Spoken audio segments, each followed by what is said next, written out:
வணக்கம். நீங்கள் இணைந்திருப்பது உதயன் டிஜிட்டல் வலையொலியின் பிரதான செய்திகளுடன். செய்தி தொகுப்பு உதயன் டிஜிட்டல் செய்தி பிரிவு. செய்திகளுடன் இணைந்திருக்கும் நான் லிஷா தரணீஸ்வரன்.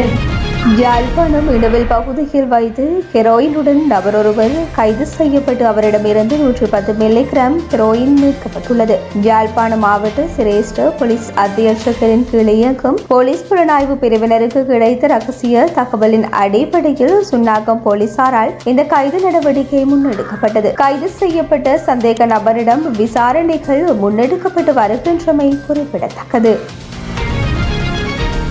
சாவகச்சேரி மண்டுவில் கிராம அலுவலர் பிரிவில் சிக்கில் குனியா நோயாளர் ஒருவர் அடையாளம் காணப்பட்டுள்ளார். இது தொடர்பாக பொதுமக்கள் எச்சரிக்கையாக இருக்க வேண்டும் எனவும் வீட்டு வளாகத்தில் காணப்படும் நுழம்பு பெருகும் இடங்களை உடனடியாக அளிக்க வேண்டும். காய்ச்சல் ஏற்பட்டால் மருத்துவ ஆலோசனையை பெற்றுக் கொள்வது அவசியம் என்று பொது சுகாதார பரிசோதகர் அறிவுறுத்தியுள்ளார். இந்த வாரம் வீடுகளில் பரிசோதனை மேற்கொள்ளப்பட உள்ளதால் மேற்கண்ட அறிவித்தல்களை கவனத்தில் எடுத்து உரிய நடவடிக்கைகளை மேற்கொள்ள வேண்டும் என்றும் அவர் மேலும் கோரிக்கை விடுத்துள்ளார்.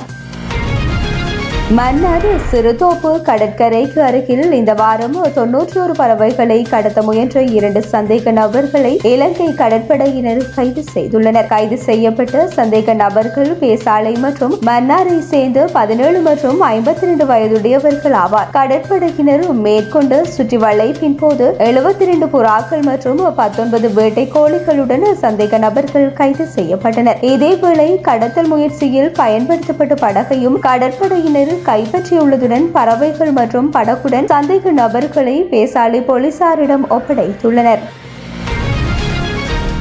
மீன்பிடித்துறை அமைச்சராக சந்திரசேகர் வந்தபின் கரைவலை மற்றும் சுருக்குவலை போன்ற சட்டவிரோத செயற்பாடுகள் தொடர்பில் எடுத்த நடவடிக்கை என்ன எனவும் நீங்கள் செய்த ஊழல்களை நான் வெளிப்படுத்தினால் அமைச்சு பதவியை துறப்பீர்களா எனவும் நாடாளுமன்ற உறுப்பினர் அர்ஜுனா கேள்வி எழுப்பியுள்ளார். நேற்றைய தினம் நாடாளுமன்ற அமர்வில் உரையாற்றும் போதே அவர் இவ்வாறு கேள்வி எழுப்பினார். தொடர்ந்தும் கருத்து வெளியிட்டு அவர் கடற்றொழில் அமைச்சகத்தின் கீழ் பல ஊழல் குற்றச்சாட்டுகள் பொதுமக்களால் முன்வைக்க போதும் அமைச்சர் ராமலிங்கம் சந்திரசேகர் அது தொடர்பில் எந்த ஒரு நடவடிக்கையும் எடுக்காதது ஏனென நாடாளுமன்ற உறுப்பினர் ராமநாதன் அர்ஜுனா கேள்வி எழுப்பியுள்ளார். நேரியல் துறை அமைச்சராக அமைச்சர் சந்திரசேகர் பொறுப்பேற்ற பின் சட்டவிரோத கடற்றொழில் நடவடிக்கைகள் குறைத்து கரிசனை கொள்ளவில்லை என்பது மக்களது முறைப்பாடாகும். இதுவரை குறைந்த அமைச்சகத்தின் கீழ் பதியப்பட்ட வழக்குகள் எத்தனை என்பதை தெளிவுபடுத்த முடியுமா எனவும் கேள்வி எழுப்பியுள்ளார். மேலும் கடலட்டை பண்ணை விவகாரத்திலும் பல ஊழல்கள் இடம்பெற்றுள்ளதாக மக்கள் முறையிட்டுள்ளனர். ஏன் இதற்கான நடவடிக்கைகள் முன்னெடுக்கப்படவில்லை? இந்த நிலையில் தங்களது பினாமிகளின் பெயரில் கையூட்டல் இடம்பெறுகின்றதா? இதற்குரிய ஆதாரங்களை சபையில் சமர்ப்பித்தால் அதற்குரிய நடவடிக்கையை மேற்கொள்ள முடியுமா? குறிப்பாக அமைச்சர் சந்திரசேகர் அமைச்சு பதவியை ஏற்ற பின்னர் வடமாகாண கடற்றொழில் திணைக்களத்தில் மேற்கொள்ளப்பட்ட இடமாற்றங்கள் குறித்து விவரங்களை வெளிப்படுத்த முடியுமா என கேட்டுள்ளார். மேலும் அமைச்சர் சந்திரசேகர் மீது ஊழல் குற்றச்சாட்டு நிரூபிக்கப்பட்டால் அவர் பதவி விலகுவதற்கு தயாரா எனவும் கேள்வி எழுப்பியுள்ளார். இந்த நிலையில் அர்ஜுனாவால் முன்வைக்கப்பட்ட குற்றச்சாட்டுகள் குறைத்து பதில் அளிப்பதற்கு 2 வார கால அவகாசம் வேண்டும் என அமைச்சர் ராமலிங்கம் சந்திரசேகர் பதில் அளித்துள்ளார். 2026 ஆண்டுக்கான வரவு செலவு திட்டத்தின் 2ஆம் வாசிப்பு எதிர்வரும் நவம்பர் மாதம் 7ஆம் திகதி நடாத்துவதற்கு தீர்மானிக்கப்பட்டுள்ளதாக நாடாளுமன்ற செயலாளர் நாயகம் குஷானி ரோகணதீர அறிவித்துள்ளார். நாடாளுமன்ற அலுவல்கள் தொடர்பான குழு கூட்டம் நேற்றைய தினம் இடம்பெற்றிருந்த நிலையில் குறைத்து தீர்மானம் எட்டப்பட்டுள்ளதாக நாடாளுமன்ற செயலாளர் நாயகம் குஷானி ரோகணதீர மேலும் தெரிவித்துள்ளார். 2026 ஆண்டுக்கான வரவு செலவு திட்டத்தின் மீதான விவாதம் நவம்பர் 8ஆம் திகதி தொடக்கம் டிசம்பர் 5ஆம் திகதி வரை நடாத்துவதற்கும் தீர்மானிக்கப்பட்டுள்ளது. இதேவேளை எதிர்வரும் 26ஆம் திகதி ஒதுக்கீட்டு சட்டம் மூலம் நாடாளுமன்றத்தில் சமர்ப்பிக்கப்படும் என்று செயலாளர் நாயகம் தெரிவித்தார். ஜனாதிபதியின் வரவு செலவு திட்டம் மீதான உரை நவம்பர் மாதம் 7ஆம் திகதி நாடாளுமன்றத்தில் இடம்பெறும் என்றும் அறிவிக்கப்பட்டுள்ளது. இதன் பின்னர் நவம்பர் 15ஆம் திகதி தொடக்கம் டிசம்பர் 5ஆம் திகதி வரை 17 நாட்கள் குழுநிலை விவாதத்தை நடாத்துவதற்கும் டிசம்பர் 5ஆம் திகதி பிற்பகல் 6 மணிக்கு 3வது மதிப்பீட்டுக்கான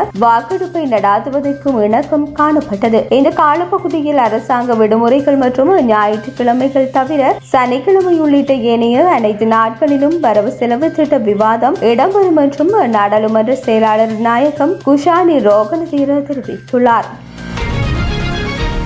பதுளை எல்ல வீதியின் ஆபத்தான வளைவில் மண்ணணை ஒன்று நிர்மாணிக்கப்பட்டு பாதுகாப்பு அரண் உருவாக்கப்பட்டுள்ளது. எல்ல வீதியில் 5ஆம் மைல் போஸ்ட் அருகே உள்ள ஆபத்தான வளைவில் கடந்த 4ஆம் திகதி இடம்பெற்ற பஸ் விபத்தில் 15 பேர் உயிரிழந்துள்ளதுடன் பலர் காயங்களுக்குள்ளாகியுள்ளனர். இந்த ஆபத்தான வளைவில் பல்வேறு விபத்துக்கள் அனர்த்தங்கள் இடம்பெற்றிருந்தன. அதனை கருத்தில் கொண்டு இனிவரும் காலங்களில் விபத்துக்கள் ஏற்படுவதை தடுக்கும் வகையில் தற்போது மண் நிரப்பி பாதுகாப்பு அரண் உருவாக்கப்பட்டுள்ளது.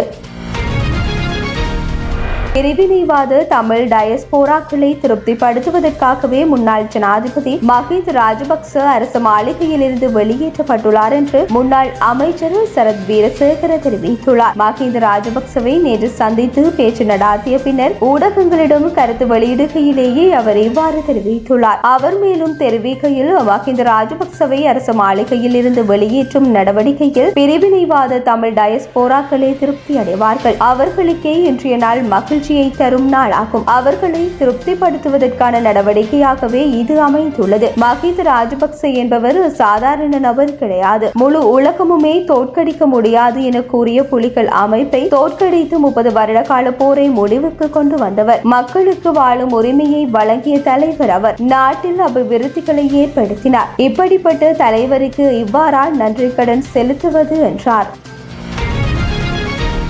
நாட்டில் தற்போது தினந்தோறும் இனம் தெரியாத நபர்களால் துப்பாக்கிச் சூடுகள் நடாத்தப்பட்டுக் கொண்டிருக்கின்றன. இதனால் மக்களின் வாழ்க்கை பாதுகாப்பற்றதாக மாறியுள்ளது. அரசமைப்பில் உறுதிப்படுத்தப்பட்டுள்ள மக்கள் உயிர் வாழ்வதற்கான உரிமையை உறுதிப்படுத்த வேண்டியது அரசாங்கத்தின் பொறுப்பாகும் என எதிர்க்கட்சி தலைவர் சஜித் பிரேமதாச வலியுறுத்தியுள்ளார். சமூகத்தில் அதிகரித்து வரும் இந்த வன்முறை கொலை கலாச்சாரம் உடனடியாக தோற்கடிக்கப்பட வேண்டும். அதுவே அரசாங்கத்தின் பொறுப்பாகும். அதற்கு அரசாங்கத்திற்கு தேவையான முழுமையான ஒத்துழைப்பை வழங்குவோம். அரசாங்கம் கேட்க விரும்பாத விடயங்களை சமூக வலைதள செயற்பாட்டாளர்கள் கூறும்போது அவர்களுக்கு அச்சுறுத்தல் விடுப்பது அரசாங்கத்தின் பணியல்ல. மாறாக அவர்கள் கூறுவதை கேட்டு தமது தவறுகளை திருத்திக் கொண்டு நாட்டை முன்னோக்கி கொண்டு செல்ல வேண்டும். ஊடகங்களின் சுதந்திரத்தை பாதுகாப்பதற்கு அனைத்து சந்தர்ப்பங்களிலும் நாம் முன்னிற்போம் என்றும் அவர் தெரிவித்துள்ளார்.